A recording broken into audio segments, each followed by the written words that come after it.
வணக்கம். இன்றைக்கி வாழைப்பூ பொரியல் பண்ண போகிறோம். வாழைப்பூவும் முருங்கைக்கீரையும் சேர்த்து பொரியல் போட்டிருக்கேன். இது வாழைப்பூவை மட்டும் தனியாக பொரியல் பண்ணுறதை பார்க்கலாம்.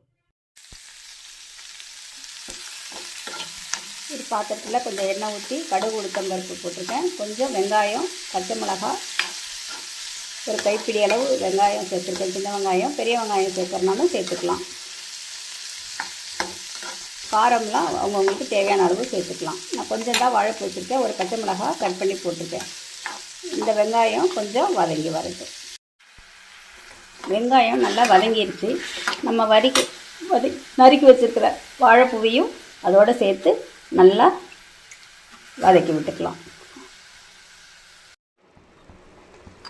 வாழைப்பூ வேகிறதுக்கு ஒரு 1/4 டம்ளர் தண்ணி சேர்த்துருக்கேன்.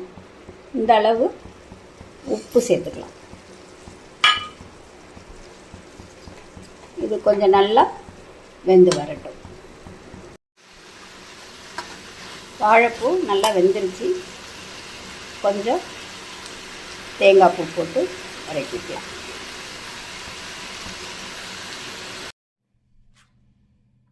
வாழைப்பூ பொரியல் அருமையாக ரெடியாக இருக்குது. நீங்களும் இதே மாதிரி உங்கள் வீட்டில் செஞ்சு சாப்பிட்டு பாருங்கள். இந்த வீடியோ பிடிச்சிருந்தால் கீதா சுகுமாரன் கிச்சனுக்கு சப்ஸ்கிரைப் பண்ணுங்கள். நன்றி.